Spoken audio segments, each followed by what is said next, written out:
Okay, jeg glæder mig til, at vi bliver rystet sammen, og at man lærer nogle folk at kende, man ellers ikke vil lære at kende.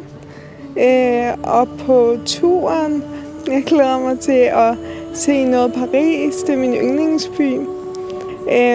Og så glæder jeg mig til at være selvstændig og føle mig som en ung kvinde, i stedet for at være, selvfølgelig er jeg også handicappet, men jeg glæder mig til at være den person, jeg er, og bare have det sjovt.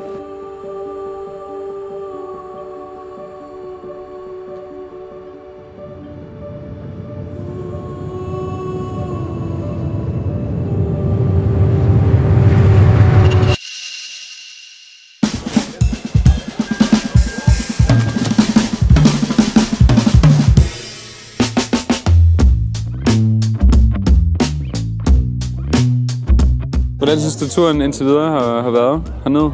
Sådan... Altså bussen? Ja, bussturen, ja. Men jeg synes, busturen, den var mega god. Jeg faldt i søvn inden for sådan den første halve time, tror jeg. Og så er jeg ellers i sådan en time. Og det var virkelig dejligt. Og så var jeg vågen indtil 1:30. Ja. Ja, jeg kom til at gå i gang med Love is Blind. Ja, så blev du bare grebet. Og så blev jeg simpelthen grebet, og så har jeg set det hele formiddagen. Ja.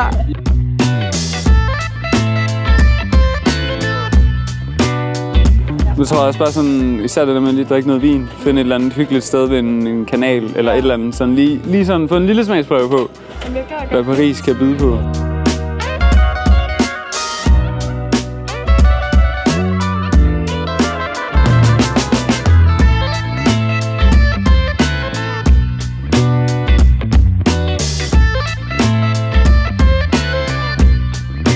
Hvad synes du om vores tur i dag, Emil?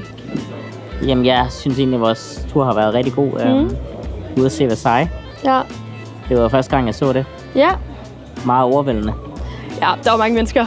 Ja. Virkelig mange mennesker. Virkelig mange mennesker. Ja, lidt sild i en tynde, men meget smukt.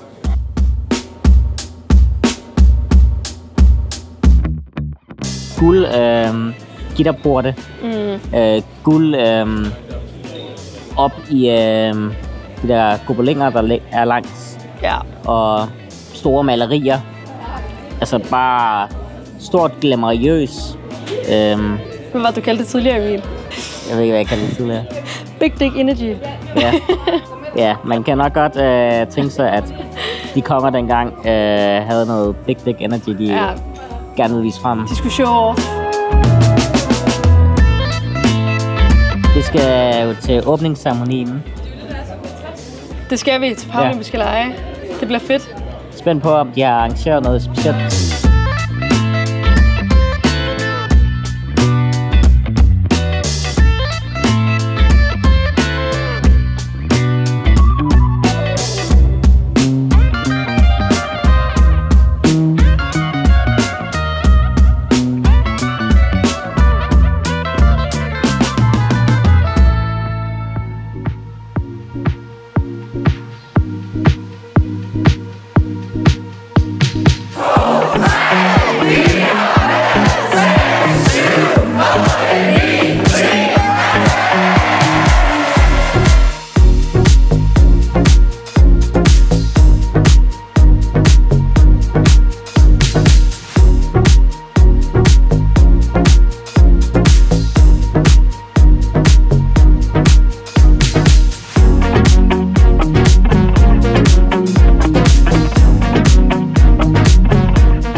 Når der er franskmænd på banen, der er sindssygt god stemning herinde, synes jeg.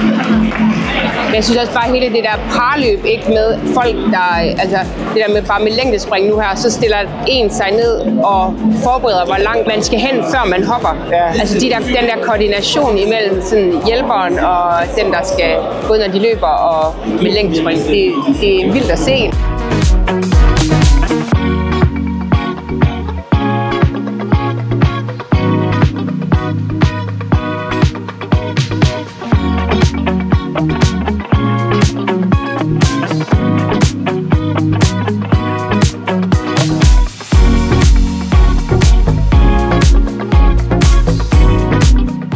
Danny, hvad lavede du i morges?